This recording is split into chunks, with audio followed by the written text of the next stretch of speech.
quiero empezar con una pregunta. Yo creo que si les preguntara a todos ustedes que si supieras que en una semana ibas a estar muerto, que si pondrías más importancia, más valor en tus palabras, en tus acciones, me imagino que todos dirían que sí, ¿verdad? Y pues lo que quiero examinar hoy en esta tarde es una de las últimas enseñanzas, una de las últimas palabras de nuestro Señor Jesucristo en la última semana de su vida, ¿verdad? Antes que fue crucificado para el perdón de nuestros pecados. Y empezamos, ¿verdad? En Mateo 21. Vamos a leer um, primeramente lo que hace nuestro Señor Jesucristo es entrando en Jerusalén, ya está cumpliendo profecía, ¿verdad? Él monte una burra y es para cumplir la profecía dado en Zacarías 9, donde dice: decid a la hija de Sión, he aquí tu rey viene a ti, manso y sentado sobre una asna, sobre un polino, hijo de animal de carga. Es como empieza su entrada nuestro Señor Jesucristo. Él entra a Jerusalén durante la semana de la Pascua judía, donde están congregados todo el pueblo de Israel, millones de judíos allí en Jerusalén, para celebrar lo que era la Pascua judía, ¿verdad? Pero nuestro Señor Jesucristo estaba ahí para dar unos de sus últimos mensajes. What we're reading, right, is chapter 21 of Matthew. And what I was saying is, I think if I asked everybody here today, if you knew that in 1 week you would be dead, that you wouldn't be alive anymore, would you put more value on your words? Would you put more value on your actions? And I think the everybody would agree that yes, right? If you knew that you were going to die, you'd care more about what you were going to do in that last moment of time that you had left, right? And of course, our Lord Jesus Christ, he knew that he was going to die in the last week of his life when he entered into Jerusalem. He knew that he was going to be crucified for the forgiveness of our sins. And so he comes to Jerusalem this last week of his life, where pretty much all of Israel is congregated in Israel to celebrate, or in Jerusalem to celebrate the Jewish Passover, right? And upon entering, he's already fulfilling prophecy, right? We see in verse 5 of 21 that he fulfills a prophecy given in Zechariah 9, right? It says, tell the daughter of Zion, behold, your king is coming to you, lowly and sitting on a donkey, a colt, the foal of a donkey. Y hay muchos, yo digo que hay muchos, en estos pasajes hay muchos, se refiere mucho a la escritura del Antiguo Testamento, de los que habían hablado los profetas de Jesús, ¿verdad? Y pues vamos a adelantarnos un poquito, ¿verdad? En lo que hace Jesús el segundo día. Claro, él entra a los gritos de Hosana, ¿verdad? Él entra montada en una burra, pero en el segundo día lo que él hace, él purifica el templo, ¿verdad? Ha visto que los gente están allí en el templo, están aprovechándose de la gente, en este momento se están aprovechando de que es la Pascua judía, están vendiendo borregos, ¿verdad? Porque cada familia tenía que sacrificar un borrego por ser Pascua judía, ¿verdad? Y ellos se están aprovechando, están adentro del templo, están vendiendo esas cosas, están cambiando dinero. Y Jesús los corre de allí, ¿verdad? Y en el versículo 13 del 21 él dice, después que él los está corriendo, empezamos del 12, dice, y entró Jesús en el templo de Dios y echó fuera a todos los que vendían y compraban en el templo, y volcó las mesas de los cambistas y las sillas de los que vendían palomas, y les dijo, escrito está, mi casa, casa de oración será llamada, mas vosotros la habéis hecho cueva de ladrones. Right? And we see, we'll continue on to the second day of, Jesus' last week. Jesus cleanses the temple, and we see, in verse 12, right? All these people that were in the temple that were selling goods, that were changing money, they were taking advantage of the fact that it was, the Jewish Passover, right? Like we talked about, all of Israel pretty much congregated in Jerusalem to celebrate this holiday of theirs, right? Where they remembered what God had done for them to get them out of slavery in Egypt, right? And in verse 12 and 13, it says, then Jesus went into the temple of God and drove out all those who bought and sold in the temple, and overturned the tables of the money changers and the seats of those who sold doves. And he said to them, it is written, my house shall be a house of prayer, but you have made it a den of thieves. Y en esta última semana de Jesús vemos, ¿verdad?, que él está condenando a los líderes de Israel. Él está condenando a los que han mal interpretado su palabra, los que se han guiado mal a la gente. Y especialmente se nota, ¿verdad?, en la higuera estéril, ¿verdad? En el versículo 18, él ve una higuera. Vemos en la 19, ¿verdad? Y viendo una higuera cerca del camino, vino a ella y no halló nada en ella, sino hojas solamente. Y dijo, nunca jamás nazca de ti fruto. Y luego se secó la higuera. Y esta higuera representa al pueblo de Israel. Esta higuera, Jesús está llegando a esta higuera que tiene hojas de lejos. Y él piensa que va a haber fruto en ella, pero no lo hay. Y en ese mismo sentido, él llegó a Israel pensando que iba a haber fruto de ellos, pero no había. Era un pueblo ciego, un pueblo que no tenía fruto, ¿verdad? Y pues eso es como empieza su semana, su última semana de nuestro Señor Jesucristo. Y donde sí quiero enfocarme es en el 23, y vamos a leer desde ahí casi hasta el final del capítulo 23. Pero vamos a empezar en el versículo 23 del capítulo 21. And, we even see, in verse 19, we see Jesus, he curses a fig tree, which could be said to be representative of the nation of Israel, right? This fig tree, Jesus sees it from far away. He's hungry, and he sees that it has leaves on it, and so he expects fruit from it. But he comes closer to it, and there is no fruit. And so he curses it and it withers instantly. And in the same way, right, he was in Israel. He expected the people that had held his words. He expected there to be fruit from their actions, right? Fruit, of the spirit, right? But he found none in Israel, right? And so this fig tree is representative of the nation of Israel. But what I really want to focus on is verse 23, right? Same chapter 21, and we're going to be reading. If y'all follow along, I'm not going to read it in English, but I'm going to read it in Spanish. But if y'all will follow along, we're pretty much going to be reading from verse 23 all the way to the end of chapter 23. Y dice así en el versículo 23, es donde Jesús está en el templo, está enseñando a todos, y los principales sacerdotes y los ancianos tienen cuestión de él, ¿verdad? Lo dudan y quieren tentarle, quieren ponerle a prueba. Y dice así, cuando vino al templo, los principales sacerdotes y los ancianos del pueblo se acercaron a él mientras enseñaba y le dijeron, ¿con qué autoridad haces estas cosas? ¿Y quién te dio esta autoridad? Respondiendo Jesús les dijo, yo también os haré una pregunta, y si me la contestáis, también yo os diré con qué autoridad hago estas cosas. El bautismo de Juan, ¿de dónde era? ¿Del cielo o de los hombres? Ellos entonces discutían entre sí, diciendo, si decimos del cielo, nos dirá, ¿por qué pues no lo creísteis? Si decimos de los hombres, tememos al pueblo, porque todos tienen a Juan por profeta. Y en aquí, estos autoridades, estos principales sacerdotes y los ancianos están echando a cuestión su autoridad de Cristo. Y Cristo les ha hecho una pregunta igual. Los dice, ¿ustedes qué piensan? ¿De dónde vino su bautismo de Juan? ¿De dónde vino, en qué autoridad bautizaba Juan? Y ellos conocían la verdad, pero por un orgullo de su posición, por un orgullo de ser líderes de Israel, por ese orgullo no lo podían decir, ¿verdad? Ellos no quisieron decir del cielo, porque luego iba a decir Cristo. Entonces, ¿por qué no creíste a Juan cuando dijo lo que dijo? Cuando predicaba lo que decía, ¿por qué no lo creíste? Y no querían decir que su autoridad venía del hombre, porque temían al pueblo que tenía a Juan como profeta.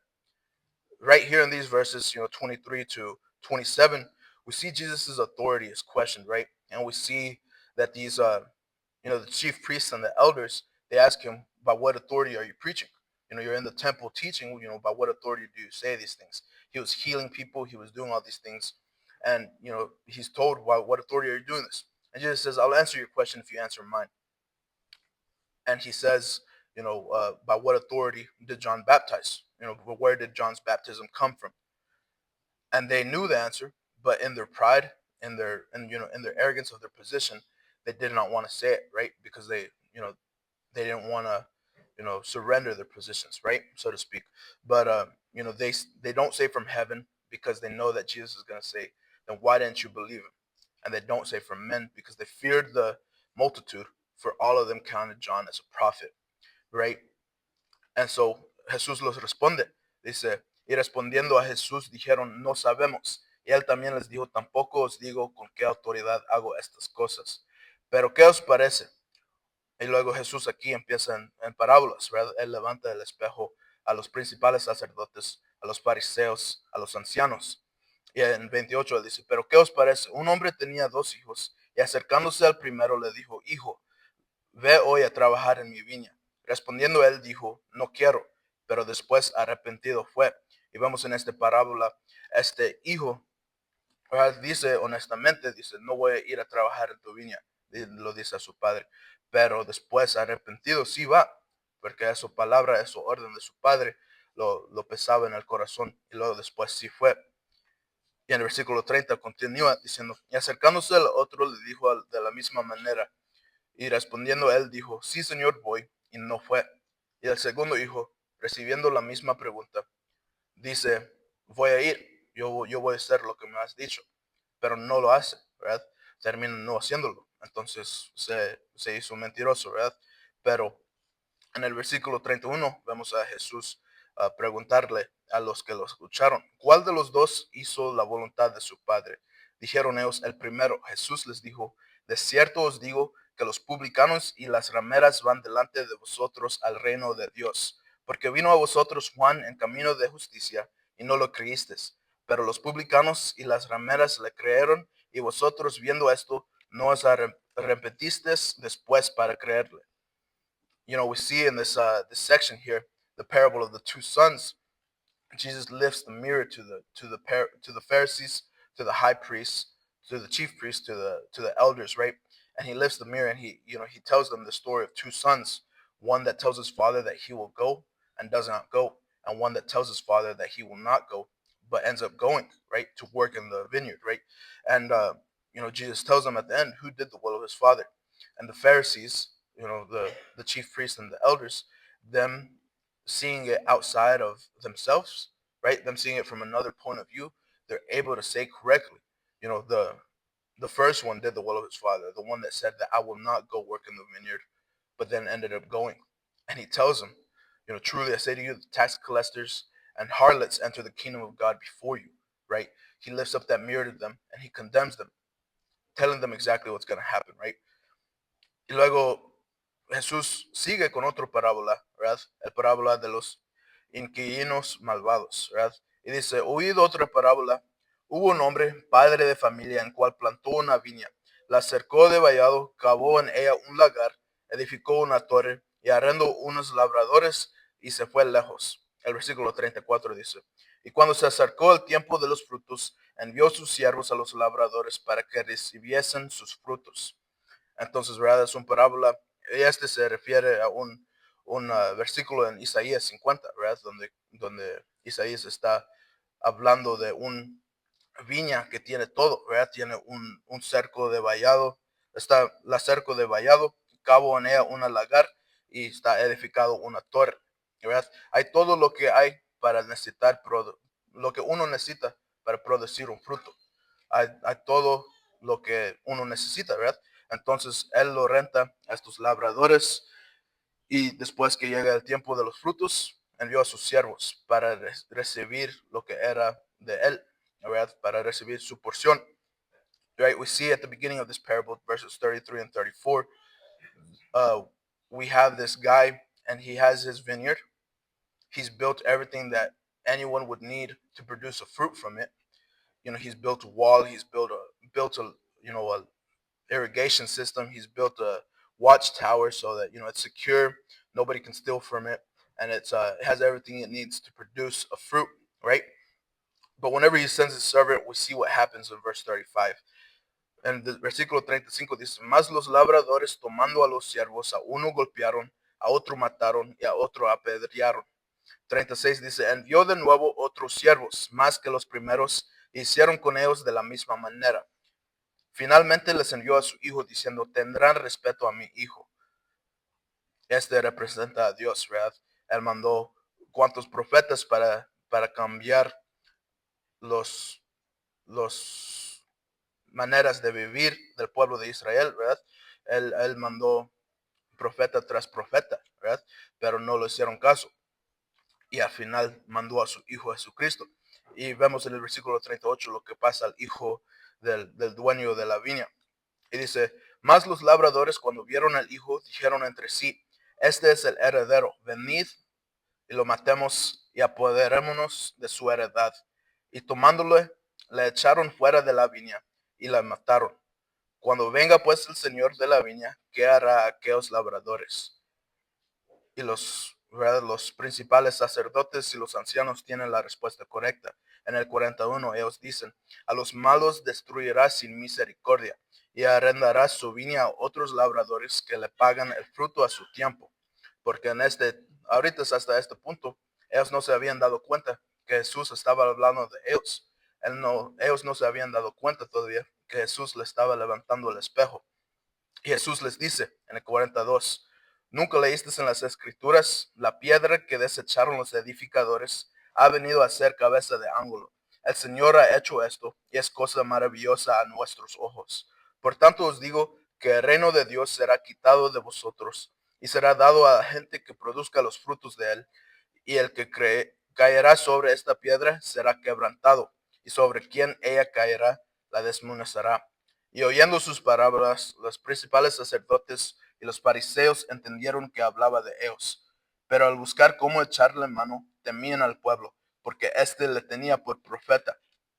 Right? So we see at the end of chapter 21 that, this parable, represents them, and they hadn't even realized it yet, right? Not until Christ, tells them straight up, right? Not until Christ tells them, the kingdom of heaven will be taken from you, and it will be given to those that will be able to produce fruits from it. And we go to chapter 22 after that, right? En el capítulo 22, Cristo sigue, ¿verdad? Con otra parábola de la fiesta de bodas, ¿verdad? Y en un rey había mandado a sus siervos a invitarle a todos los convidados, a todos los gente con un rey invitará, ¿verdad? A gente más o menos de importancia, ¿verdad? Pero nadie vino. Y al final de cuentas, después de mandar los siervos varias veces y hasta que mataron a unos siervos, vemos en el versículo 7 del capítulo 22, dice, al oírlo el rey se enojó y enviando sus ejércitos destruyó a aquellos homicidas y quemó su ciudad. Entonces dijo a sus siervos, las bodas a la verdad están preparadas, mas los que fueron convidados no eran dignos. Id pues a las salidas de los caminos y llamad a las bodas a cuantos halléis. Y saliendo los siervos por los caminos, juntaron a todos los que hallaron, juntamente malos y buenos, y las bodas fueron llenas de convidados. Entonces vemos ahí, ¿verdad? Que otra vez es otra parábola representando el pueblo de Israel. El Señor Jesucristo está diciendo que ellos fueron los convidados, los primeros invitados, pero no hallaron a su invitación, ¿verdad? No lo hicieron caso. Entonces lo que Cristo hizo es abrió la puerta a todos, ¿verdad? A todos los que los recibiesen, ¿verdad? Y vamos en el versículo 15, es donde empiezan las preguntas de los fariseos y los saduceos. Y es donde ellos echan pregunta a Cristo, ¿verdad? Ellos lo ponen a prueba, ¿verdad? Y empezamos en el versículo 15 del capítulo 22. Y dice así, entonces se fueron los fariseos y consultaron cómo sorprenderle en alguna palabra. Y le enviaron los discípulos de ellos con los herodianos, diciendo, Maestro, sabemos que eres amante de la verdad y que enseñas con verdad el camino de Dios y que no te cuidas de nadie porque no miras la apariencia de los hombres. Entonces lo que vemos, lo que está pasando aquí, es que, bueno, los judíos también tenían división. Como aquí dice, llegaron los discípulos de los fariseos junto con juntos con los herodianos, ¿verdad? Y los herodianos eran enemigos, se puede decir, de los fariseos. No creían la misma cosa. Los fariseos eran judíos tradicionales, creían que él era algo malo, que no debiera estar en la presencia de lo que tenía Roma, ¿verdad? No, ellos pensaban que no debía tener su poder Roma, ¿verdad? Y ellos lo que pues no estaban de acuerdo en su cosa, pero en esta cosa de Cristo sí están de acuerdo. Esos dos gente que discuten están de acuerdo para ponerle a prueba a Cristo, ¿verdad? Y lo que ellos dicen, ¿verdad? Lo están preguntando que en el versículo 17 dice, dinos pues, ¿qué te parece? ¿Es lícito dar tributo a César o no? Y en 18 Jesús responde diciendo, pero Jesús, conociendo la malicia de ellos, les dijo, ¿por qué me tentáis, hipócritas? Mostradme la moneda de tributo. Y ellos le presentaron un denario. Entonces les dijo, ¿de quién es esta imagen y la inscripción? Le dijeron, de César. Y les dijo, dad pues a César lo que es de César, y a Dios lo que es de Dios. Oyendo esto, se maravillaron y dejándole se fueron, ¿verdad? Entonces aquí vemos que Cristo los responde como así mismo, ¿verdad? Que en el denario, en esa moneda que ellos tenían, tenía imagen de César. Entonces a eso, darle a César. Pero nosotros, ¿qué imagen tenemos? ¿Verdad? En en el Génesis capítulo 2 versículo 26 está escrito, ¿verdad? Que Dios dijo, haremos hombre a nuestra imagen, ¿verdad?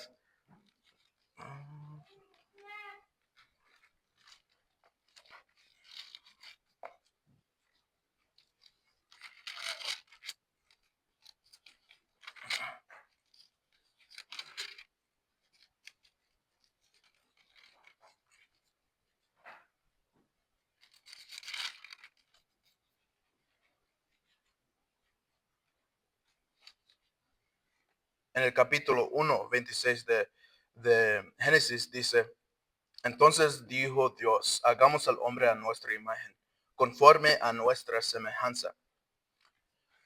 Entonces vemos allí, ¿verdad? Si el moneda tiene imagen de César, es para darle a César, ¿verdad? Pero si nosotros tenemos imagen de Dios, es para nosotros darnos, entregarnos a Dios, ¿verdad?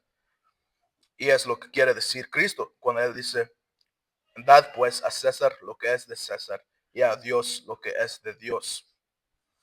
Luego entran los saduceos, ¿verdad? Porque los discípulos de los fariseos y los herodianos fallaron. Entran los saduceos. Y este grupo no cree en la resurrección. Este grupo nomás toma por autoridad los primeros 5 libros del Antiguo Testamento, lo que escribió Moisés, Génesis, Éxodos, Números, Deuteronomio y Levítico, ¿verdad? Es lo que y no creen en la resurrección. Entonces dice en el versículo 23, aquel día vinieron a él los saduceos que dicen que no hay resurrección y le preguntaron diciendo, maestro, Moisés dijo, si alguno muriere sin hijos, su hermano se casará con su mujer y levantará descendencia a su hermano. Hubo pues entre nosotros 7 hermanos. El primero se casó y murió y no teniendo descendencia, dejó su mujer a su hermano. De la misma manera también el segundo y el tercero hasta el séptimo. Y después de todos murió también la mujer. En la resurrección, pues, ¿de cuál los 7 será ella mujer? Ya que todos la tuvieron. Y esta pregunta de los saduceos no es una pregunta sincera, es una pregunta más o menos necio, ¿verdad? Pues sí, es una pregunta necio. Ellos lo están preguntando porque ellos no creen en la resurrección. Entonces Jesús los responde y dice en el 29, dice, entonces respondiendo Jesús les dijo, eráis, ignorando las escrituras y el poder de Dios, porque en la resurrección ni se casarán ni se darán en casamiento, sino serán como los ángeles de Dios en el cielo. Pero respecto a la resurrección de los muertos, ¿no habéis leído lo que fue dicho por Dios cuando dijo, yo soy el Dios de Abraham, el Dios de Isaac y el Dios de Jacob. Dios no es Dios de muertos, sino de vivos. Oyendo esto, la gente se admiraba de su doctrina. Entonces, este grupo, los saduceos, que no creyeron en la resurrección, que nomás tomaban por autoridad esos primeros 5 libros del Antiguo Testamento, cuando ellos hacen esta pregunta necio a Cristo, Él los contesta con sus propios textos. Esto en el 32, eso mismo se encuentra en Éxodo, que es uno de los libros que ellos tomaban por autoridad. Es diciendo, yo soy el Dios de Abraham. No que era el Dios de Abraham, pero que es el Dios de Abraham. Es para decir que hay resurrección, que Abraham, que Isaac y que Jacob viven todavía, ¿verdad? Porque hay resurrección. And I guess I haven't been translating right, but we see right there, the Pharisees, the Herodians, they try to tempt God with the money, right? Saying that the denarius has, should we pay taxes to Caesar? Is that legal? Is that lawful? Should we do it? And he tells them, he takes a denarius and he says, whose image is on this coin? And they say Caesar's, right? So he says, give then unto Caesar what is Caesar's, and to God the things that are God's. And of course, we looked back at Genesis chapter 1, verse 26, where God said, let us make man in our image, right? So, the coin has Caesar's image, but we have God's image. So the coin goes back to Caesar. In the same way, we go back to God, right? And, then after they failed, after the disciples of the Pharisees, after the Herodians failed, the Sadducees came in. And like I was saying, they don't believe in an afterlife. They only hold for authority the first 5 books of the Old Testament. And so they ask a foolish question about 7 brothers who all had the same wife, and whose wife would she be in the resurrection. And Jesus tells them, you are mistaken, not knowing the scriptures nor the power of God, right? And he tells them, that for in the resurrection they neither marry nor are given into marriage, but are like angels of God in heaven. And in 31, in 31 and 32, he answers them using scripture from Exodus, a book that they knew, that they followed, and that they, concerned themselves as an authoritative book, right? But it says, but concerning the resurrection of the dead, have you not read what was spoken to you by God, saying, I am the God of Abraham, the God of Isaac, and the God of Jacob? God is not the God of the dead, but of the living, right? And that speech from Exodus, right? The I am shows that Abraham, Isaac, and Jacob are still living, right? Because there is an afterlife. And the Sadducees, again, they failed at it too. Y leímos con el hermano Cleo durante la Santa Cena, esta próxima parte, ¿verdad? El 37 y 38, donde los fariseos, finalmente ellos vieron que Jesús cayó a los saduceos. Ellos lo dicen, un intérprete de la ley le pregunta, diciendo, maestro, ¿cuál es el gran mandamiento en la ley? En versículo 36. Y claro, en 37 en 38, Jesús le dijo, amarás al Señor tu Dios con todo tu corazón y con todo tu alma y con toda tu mente. Este es el primero y gran mandamiento, y el segundo es semejante. Amarás a tu prójimo como a ti mismo. De estos 2 mandamientos depende toda la ley y los profetas.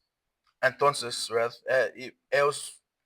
el intérprete de la ley estaba preguntando a su pregunta para tentarle, ¿verdad? Para por si que él hiciera un solo mandamiento, pues allí estuviera, ¿verdad?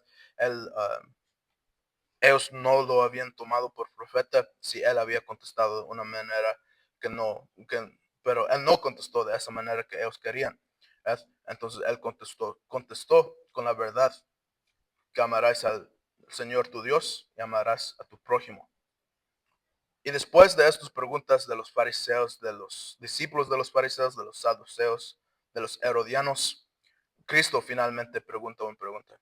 Y en el 41 dice, y estando juntos los fariseos, Jesús les preguntó diciendo, ¿qué pensáis del Cristo? ¿De quién es hijo? Le dijeron, de David. Y él les dijo, pues como David en el Espíritu le llama Señor, diciendo, dijo el Señor a mi Señor, siéntate a mi derecha, hasta que ponga a tus enemigos por estrado de tus pies. Pues si David le llama Señor como a su hijo, y nadie le podía responder palabra, ni osó alguno desde aquel día preguntarle más. Entonces vemos aquí al final que Jesús calla a los fariseos, ¿verdad? Él los dice, él los admite en este momento que él es hijo de Dios. Él admite en este momento que él es Dios, ¿verdad? Porque y ellos lo crucificaron por esa razón, porque lo que ellos estaban esperando no era un reino celestial como puso nuestro Señor Jesucristo, pero ellos estaban esperando un reino físico que los librara de los romanos, ¿verdad? Que permanecería en la tierra, ¿verdad?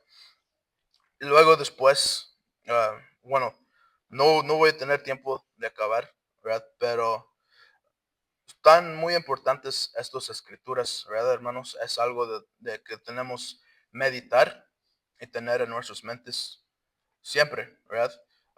Leyéndolos, escuchándolos, siempre se puede, con los teléfonos se puede encontrar donde quiera las escrituras, ¿verdad? Puedes ponerles en YouTube, que te los lean, pero lo importante es que nosotros meditamos sobre estas palabras de nuestro Señor Jesucristo. Y yo los animo a leer lo que está presente en estas palabras, ¿verdad? Porque hay muchas enseñanzas, hay muchas advertencias de que debemos nosotros como cristianos tener cuidado con, ¿verdad? Para no terminar como los fariseos, para no terminar como los ancianos, para no terminar como los principales sacerdotes, ¿verdad? Y es tener a Cristo en nuestros corazones, ¿verdad? Y dejar que Él nos transforme, ¿verdad? Para rendirnos a Él completamente. Y pues con eso quiero terminar. No pude terminar todo lo que tenía. Todavía nos faltaba un capítulo, pero por cuestión de tiempo ahí lo dejo. Y quiero cantar de canto de invitación. Quiero invitarles a cantar conmigo el 163 en el libro de español.